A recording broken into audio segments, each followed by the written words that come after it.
So I'm Tim Hughes. I'm the head of the programs committee, and we've got some good things in line for you over the next year. If you have any ideas of something you've seen before, you want to see again, or haven't seen yet, please let me know and pass it along either directly to me or through somebody else, and we'll try to get that on the schedule for this next year.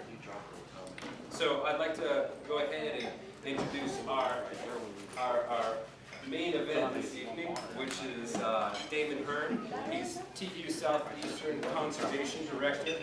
Tonight he's going to be presenting a few things for us, the first of which will be the work that he did this summer on the Aquatic passage projects in the Nantahala Forest. He's going to present some photos and techniques on how they did this construction.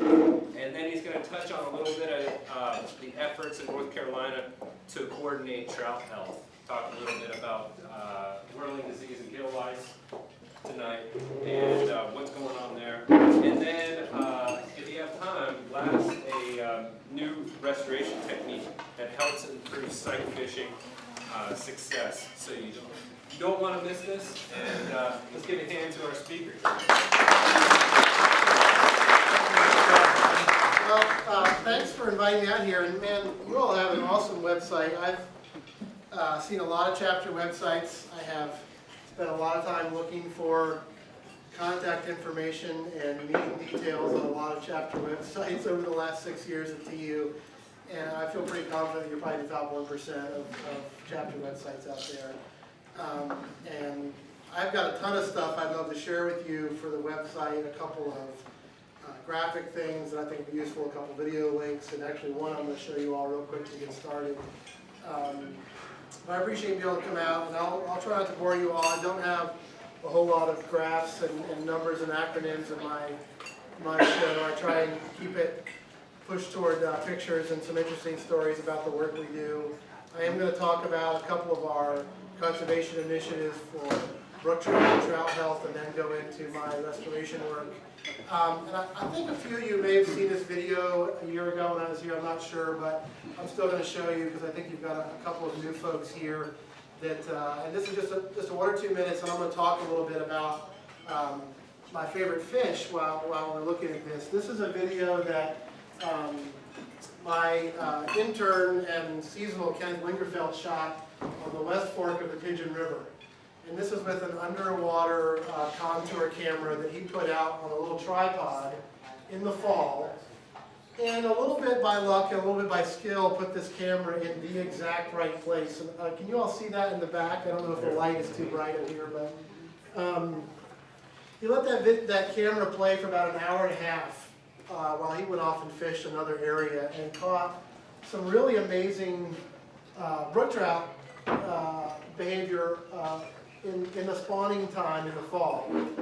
And the southern Appalachian brook trout you see here are our only native trout. Rainbow and browns are awesome to catch and are great fish.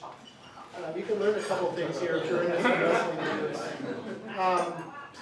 But the southern Appalachian brook trout are our only native trout, and really compared to historic times, maybe only in 25% of the waters and catchments that they were pre-settlement of this area. So really greatly reduced numbers compared to historic times. And as you all know, they need the cleanest water, which you're seeing here. The thing that impresses me about this video, in addition to their, that's a mean yeah, is how much energy these two male brook trout are spending fighting over a red. And they do this, I mean, this was only, they may have been doing this all day long. A red, R-E-D-D, is the area where they spawn. It's the area where you've got clean gravel. Notice no sediment is laying on top of that gravel. That means that water is not running off of a road or a ditch or someone's driveway to get there. This is probably my favorite, the upside down drift there. Now what's different about this fish? That's a female. Well, how do you know? Oh, it depends. Dollar. It's a female, right? So the males are all colored up, and there she is, digging on the red with her tail. She'll do that again. And that's to get that gravel layer in prime shape, and if that were filled up with sediment, or if it were water was not the right temperature, or if the fish couldn't get there to begin with, then we wouldn't have this video, we wouldn't have reproduction in that stream. So I really show this video to kind of inspire people and inspire myself to think about why we do this work and really kind of get an inside look at the fish that we're working to protect. So this video is actually on video, and I can get you a link for it and put it up on your website, which would be really fun. I'd love to have you all showcase that video if you want. So anyway, I'm going to talk a bit about some of these programs and some of our trout health stuff, but that was a little preview to get you all thinking about fish. And I'm going to see if I can get the whole screen on there. There we go. So I'm the Southeast Conservation Director for TU National. I work in Asheville. My office is on Merriman Avenue, just north of downtown Asheville. So if you're ever up in Asheville to fish or to have a beer, look me up. I would do either one of those things with you. Although I don't get to do either one of those as often as I would like. So the Southeast Conservation Project that I manage and work for TU National and with our grassroots has a whole bunch of components. I'm the only conservation staffer in the Southeast, this side of the Chesapeake Bay watershed line, working for TU National. So the reality is anything that comes up with a chapter or a state agency or an issue that's conservation based, I have some ability to get involved. And I'm way more involved in North Carolina than the other 5 states in the Southeast that have trout, but I also work in Virginia, South Carolina, Georgia, Tennessee. So I do a lot of work with chapters and trying to support conservation work with chapters. I'd love to have a coffee with your conservation chair, talk about issues on some of your rivers that I may be aware of, that we can share information or talk about overlap.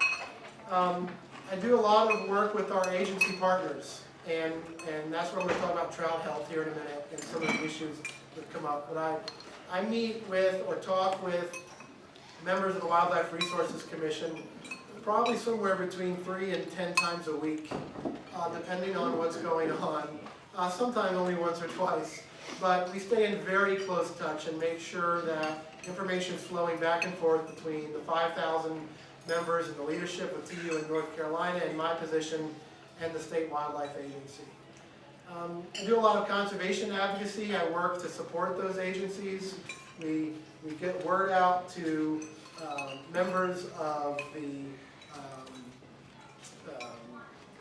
members of elected officials in Capitol Hill that represent you all, folks in Raleigh that are making decisions, folks on the commission, decision makers with the national forests, to make sure TU's voice is heard, and make sure those agencies have the support and the budgets to do the work and protect the resources we care about. I do a little bit of work on land protection. You all, some of you all have fished and know about the North Mills River outside of Asheville and Big Creek Lodge. About 6 years ago, we did a fundraiser, and this chapter contributed to helping secure the Big Creek Lodge property, which is an inholding on the North Mills, a really critical property without which we wouldn't have the North Mills delayed harvest fishery.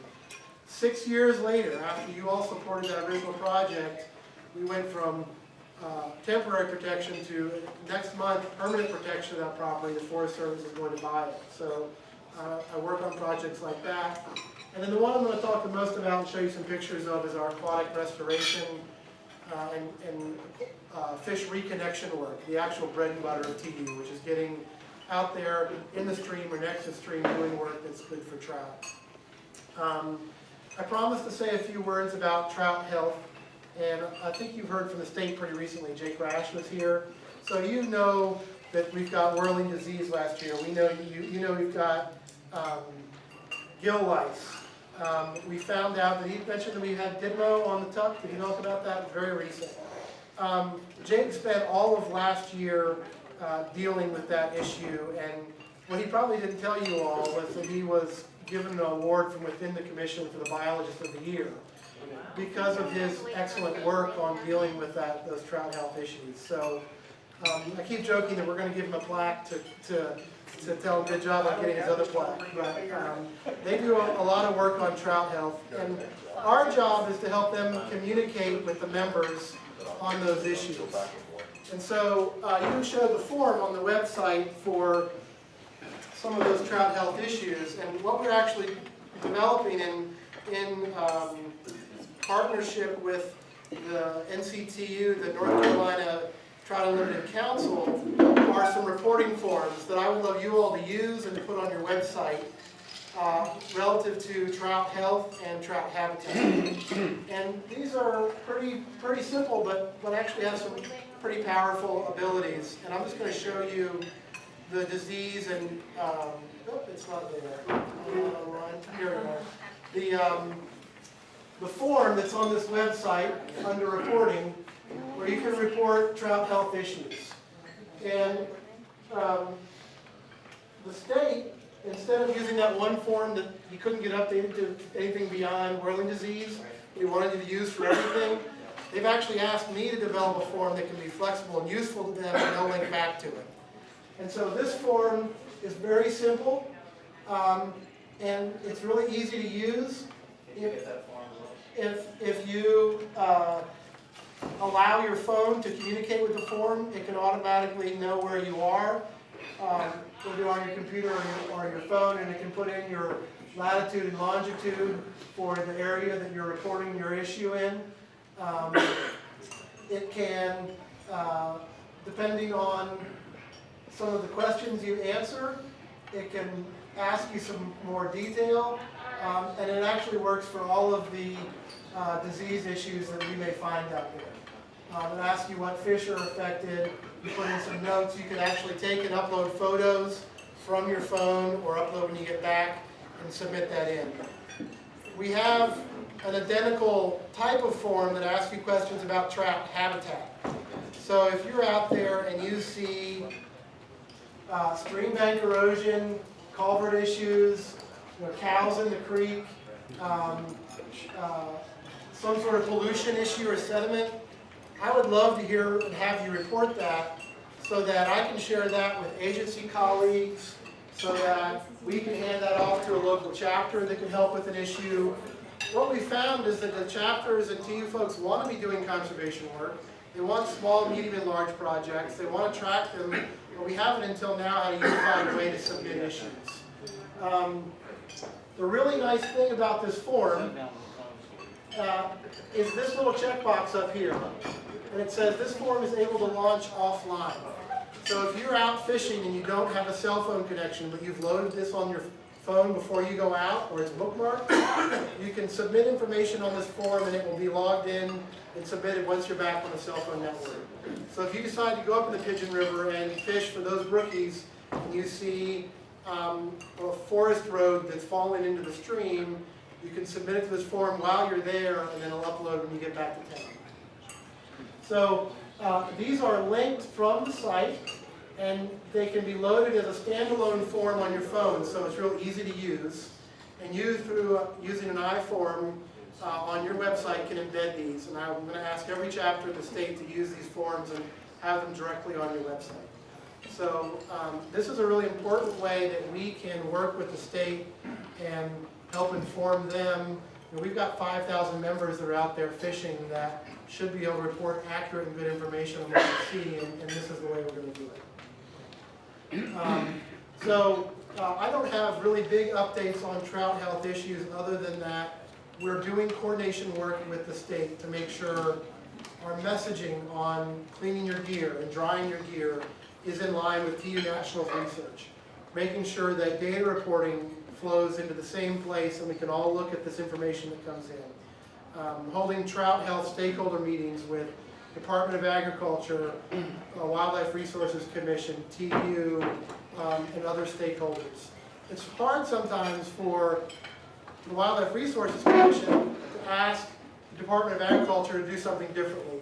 There's issues in the world of state government that make some of those politics difficult. And TU is in a position where we can help ease those issues and work for change from the outside instead of relying on some of the bureaucratic issues that can hold things up on the inside. And we've got a great relationship with them to do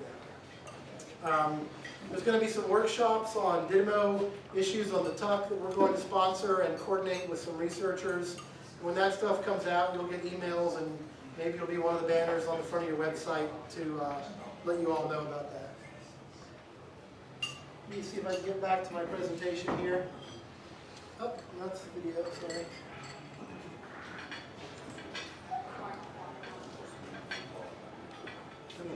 So the thing that I'm going to spend the most time on here and kind of get into a little more detail on is our aquatic reconnection work.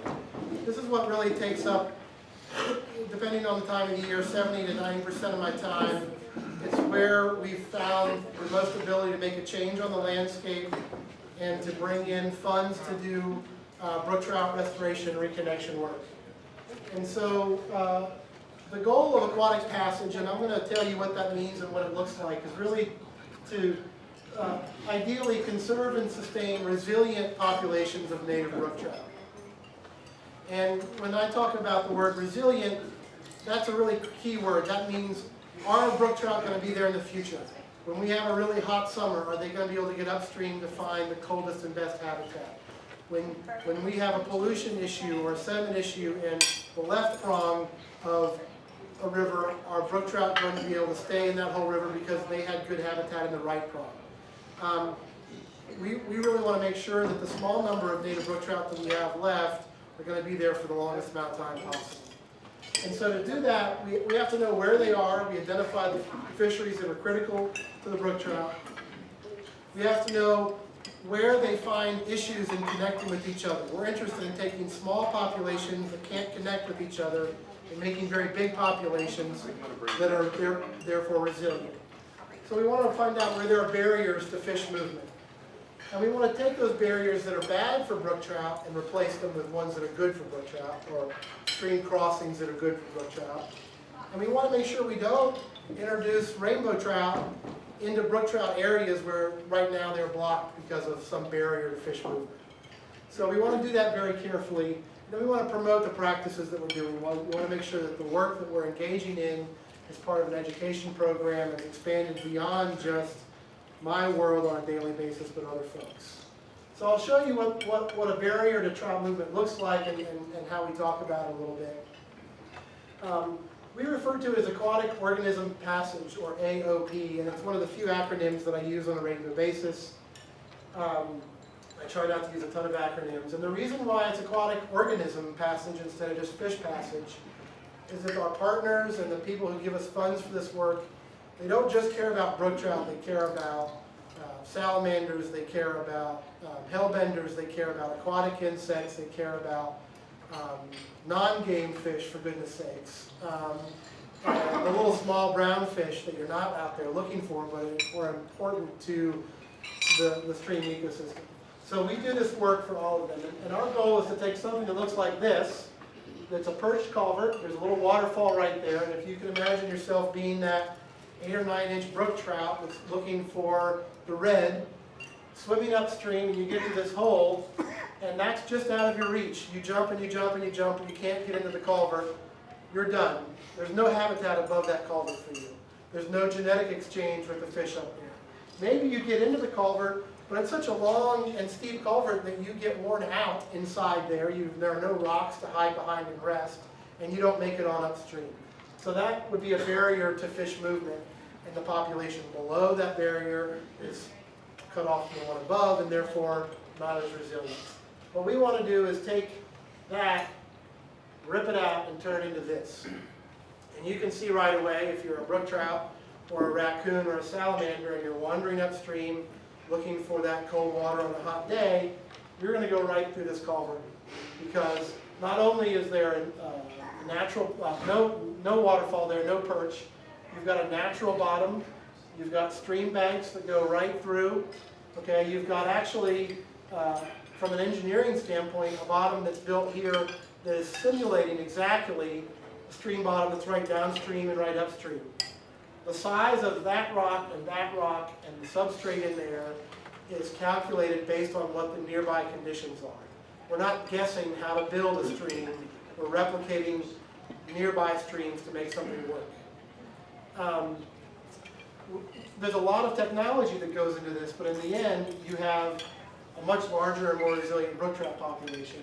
And as I always promise, you have giant shark-sized brook trout that swim up into your stream after that. The other cool thing about these structures, these aquatic passage structures, there's a road up there, don't forget. We're passing cars over a stream. So the great thing about this is that it's not just good for fish, it's good for transportation and for infrastructure as well. Because this little pipe down here, a 100-year storm and a tree stump comes down and plugs it, and it plugs up and erodes the road away or causes a lot of storm damage, where this one's passing a 500-year flood without any problems whatsoever. So if you're someone making decisions about road infrastructure, this starts to look really good when you see the expense that can go into one of these in a flood. And I won't get into the details of my one diagram in the whole show here, but we can make a really good case for small culverts costing more over the long run when you do repairs after floods compared to one of the crossings that I installed that don't have any costs due to flood failures and maintenance and that kind of thing. But it's really easy to see that issue in pictures. In Hurricane Irene in Vermont and New Hampshire, floods did $1 billion of damage to road infrastructure, $1 billion with a B. Over 100 major culverts failed, and when these culverts fail, the water takes the road with it, and there's instances in North Carolina where this is happening. So you've got a community that's cut off, you've got all this sediment downstream covering up trout habitat, you've spent $2 million just right here fixing this one road where if we'd spent $150,000 putting the right size crossing in, it wouldn't have happened to begin with. 100 and some of these culverts failed. There were, I think, 7 or 8 of our big aquatic passages installed. Not one of those even required maintenance up in Vermont. So it's a really good case that these are good for roads. When you look at the number of places that roads cross trout streams in western North Carolina, or just cross streams, period, it's like 38,000 times that a road crosses a stream in western North Carolina. When you actually start looking at where the brook trout and the wild trout are, we get into 12 to 1,300 times that roads cross streams in areas where roads can do bad things to streams. And that's how we start to prioritize. We work our way down and find priority projects. And make sure we're doing those in the best places that's going to have the biggest impact for water. Kind of off the wall question. If you're doing multiple crossings in a stream, you start downstream and work your way up, or do you upstream and work your way down? I think we start on the upstream and we make sure we stop before we get to the structure that might be keeping rainbow trout out. But it'd be a real pleasure if we had enough funds and time to do all the structures in one area like that. And that kind of gets me to how we do this work. We have a partnership that starts with you all, with your chapter that has donated funds to the Southeast Conservation work. Thank you very much for that. With the council that leverages those dollars and matches them 1.5 times for every dollar that your chapter donates. Private donors from all over the state who donate through TU to the Southeast Conservation Project. That's kind of the tip of the spear here of how we get this work going, because I have to fundraise and we have to fundraise every dollar to do this kind of work.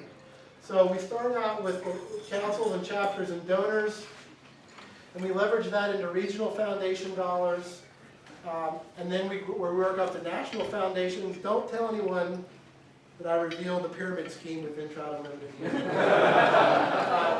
And then finally we leverage it with federal agencies. And once we leverage your chapter's donation, and according to the tax, or to the rules of federal money, once we've matched this dollars to federal dollars, we have to retire it. But we might multiply the donation from your chapter 5, 6, 7, 8 times. Each one of these groups matching back until we have a project complete. And one of these culverts that I do, I'll show you pictures of, might have 14, 15 different funders just to get one project done. But the skill set that we do that comes into one of these projects is much more even than the funding part. Try to limit it, the Forest Service, our partners there, Wildlife Resources Commission, and our private contractors all work together on these. And so now I'm going to kind of show you the pictures from one of the projects that we did. And I'm kind of like that little kid that stands up with their nose on the chain link fence watching the bulldozers work on the construction site. I could show you pictures of stream work all day long, so I hope you don't get bored with that. But this is a culvert on brook trout water in Buck Creek, which is between Franklin and Hayesville in the Nantahala. So if you're going up out of Franklin and you pass Winding Stair and you pass turn off to the AT and go out into the Nantahala up there about 4,000 feet, you'd find this 5-foot diameter culvert. So there's no one standing here for reference, but if that's 5 feet, you can get a sense of how big that drop is. There were no brook trout moving between the two. There were many more brook trout below than there were above. We raised funds, we did the engineering work, we got the partners together, excuse me, and we did construction on this pipe this last year. And I'm going to show you some pictures of that. This is after we just got started, and it looks kind of like a mess, doesn't it? You really don't want to see in your normal life this much dirt and mud next to a trout stream. But if you look carefully, you'll see that the water is actually flowing in a plastic-lined stream. There's not any sediment going in this water, okay? So we're working all around this old culvert, preparing for replacement, and the water is going through a plastic-lined stream. If you look carefully, my dog is getting ready to check out the stream, but there's no sediment going in there. And we're sitting there looking at this culvert because we usually leave the old culverts in while we work around it, but we discovered that it was on some really low-grade fill, very unstable, and we realized we had to remove the whole thing. And we transitioned through moving the stream from one plastic line diversion to another. We got the stream kind of centralized into this plastic line channel and started working on our construction. And remember, there used to be a road that goes through here, and our goal is to make the stream and the road work together so that the stream is still in good shape when we're done. And so the whole time we've got water running on this plastic line stream, and we're working around it. We had brook trout swimming up on that plastic line channel and feeding out of little holes that were lined with white plastic. And so this is what it dawned me. This is a sight fishing dream. I mean, I think I've discovered the ultimate Southern Appalachian brook trout fishing. You just line the streams with white plastic and you're good to go. And it keeps the sediment out too. No, this fish was hiding under a little layer of plastic, would come out and feed. Guy with a hard hat would come walking by and go back under and hide and come back out. Just on plastic lined stream, we had 80 feet of new trout habitat and 5 or 6 fish stacked up at the top of the plastic cascade. And I realized that the fish are telling me this is good work to do. I'm not in the wrong place. The fish are telling me we need to do this work, and that was really, really cool. So construction proceeded with the fish in their clean water and the contractors in the mud occasionally. We build concrete forms. If you've ever seen a building that's constructed, the footers that go with the building look very similar kind of work. We get big concrete trucks out in the forest to pour concrete. That's kind of nerve-wracking for me because my goal is to keep the trucks on the road and not anywhere else. And we pour concrete, and then we have concrete footers, and we actually start to construct a stream. And this is our hydrologist, who's a Forest Service employee, who's really an artist with rocks, and an excavator operator who can take that excavator and put a rock in place like an artist with a paintbrush, really. And you see there that we actually have pool, run, riffle, right down through this new stream. Our concrete footers are here. And does anyone know where the water is? It's getting pumped through 2 pipes. From clean water up here to clean water down there. There's still no muddy water going in the stream. We've got a stream that's simulated to look like our up and down stream. And then we turn the water loose and it flows back through. And for about half an hour, that water kind of washes a little bit of sediment in and then runs clear. And that night, I know there were brook trout back up in the stream. But we're not done. We've got brook trout reconnected at this point, but we don't have a road back. So our goal is to then get that road going back over the top. And so we put aluminum arches on here that get bolted together over top of our stream. And when those are done, I kind of think it looks like a spaceship has landed out there in the forest. There's a little bit more work that we do to put end walls on this and get it looking good. We actually pour concrete in a way that looks like it's not some horrible, ugly structure out there. We transplant plants back in. We do native seeding and a lot of work to control erosion. And then we basically have a site that's complete. We have a road over the top and a natural trout stream that goes underneath. So that was the main project. It was a very significant project. Engineering, designs, excavators, significant amount of materials that had to come onto the site. And we'd opened up one prong of Buck Creek for Southern Appalachian brook trout. With the same excavator, but in 3 days after that, we took another problem culvert as part of the same contract and took that culvert out and replaced it with native kind of cobble bottom and let the stream go back through. And this is a place where a tractor only needs to cross occasionally.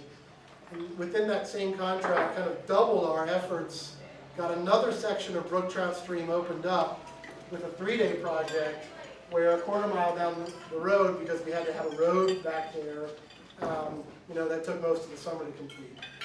And on this site, when we were working in here, we had moved the brook trout out and were pumping water around, but there was a brook trout that was left in the kind of a muddy hole here, and it swam up into the site while we were working here. So those fish were really excited. Sorry,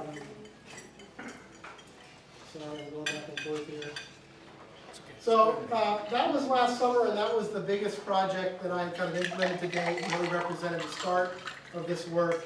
But we've got these projects happening now all over the National Forest and trout water.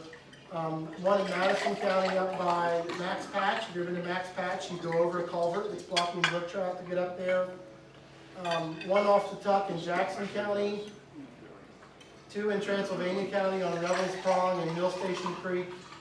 And then another one in an adjacent watershed where we're actually removing a dam on a pond that's blocking brook trout and threatens the trout stream. Little Creek, is that Syria? Little Creek in Madison County. It's in the Meadow Fork drainage, Spring Creek Meadow Fork area in Madison County. So, and then there's one actually on one of the rivers that you have on there. There's one I haven't listed on here on Paddle Mill Creek, which is on state natural area off the North Toe. So if you all are fishing some of these streams, especially on the North Toe, and you want to come check out a conservation project or get your name on a list to do some plantings or volunteer work with one of these projects, I'd love to get the chapter involved. One of my goals with this and challenges is to be able to figure out how to talk about it, not just do the work, but have other people interested in doing the work, have other people making decisions to install the good culverts first instead of the bad culverts, and then come along and fix them later. So we're doing a whole bunch of education and outreach. We're getting a poster printed that's going to be a 2 by 3 foot poster that's really designed to help decision makers do these projects. So the technical jargon in here and kind of the wording we use was not for a TU member, but for an engineer, a surveyor, someone who works for a county or municipality. And we're going to get our chapters to help distribute this poster. So I hope that you'll be getting 50 of these posters in the mail, and you can hand them out at a TU meeting, and then you all can put them up or take them to offices and decision makers around here and get the word out. We also did the 11-mile challenge this last year.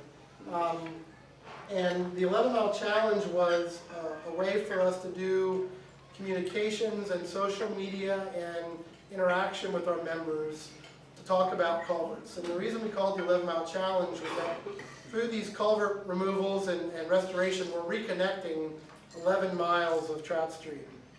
And it doesn't sound like a really huge number. If you drove here this evening, you probably went 11 miles in 11 minutes or less. If you go out biking on the rail trail, it's a decent morning's bicycle. If you take a hike. It's a pretty good hike, but you can do it in a day. But how long does it take to fish 11 miles? How much habitat, how many riffles and runs and pools is 11 miles? So we challenged people to do that. We had 60-some people that signed up. About 30 of those really actively participated. And this is a little summary of some of the information we got. We had 14 people that fished 11 miles over the summer, some many more than that, for a total of 405 miles fished. We had all kinds of bear pictures and cool stuff that came in.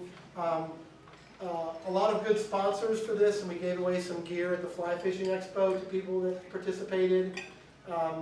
And in fact, one of your very own was the first person in the whole challenge to fish 11 miles. Paul,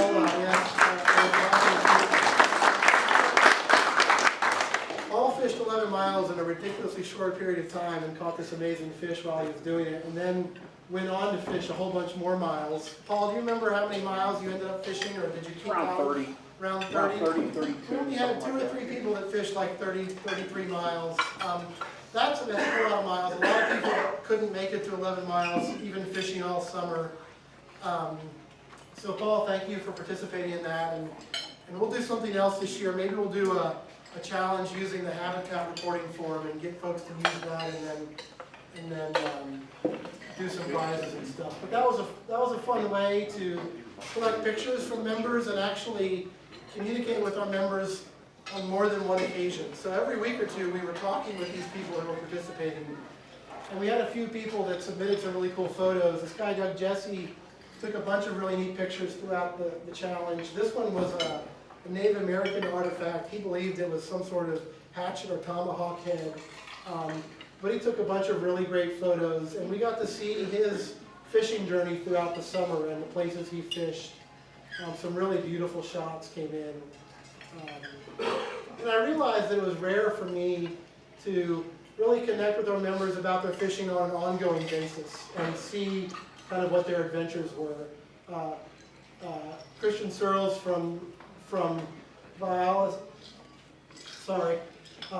North Carolina, took a bunch of pictures on a 4-day trip that he and 2 buddies did to the Smokies and sent us pictures on Instagram throughout the whole thing. And it was just fun to follow their adventures, see the fish that they caught. Really gorgeous brook trout. And of course I was at my desk or driving back and forth to a construction site while he was doing this, but it was fun to live vicariously through these folks. I think that's my last pretty fish picture, and just giving you a sense of what I do and why I do it. So I appreciate your time and happy to answer questions.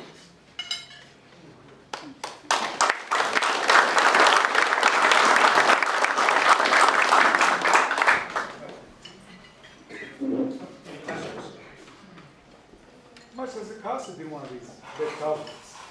So the price can range from $5,000 or $6,000 to take one out and not put a crossing back to do a ford, or the average price under normal circumstances is probably somewhere between $140,000 and $180,000.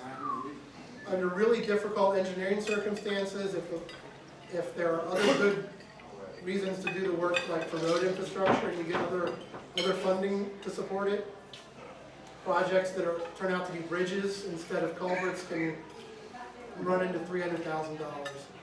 The Forest Service tends to take those on for their own road purposes. There's one that they did going up into Courthouse Creek, which is a very popular area.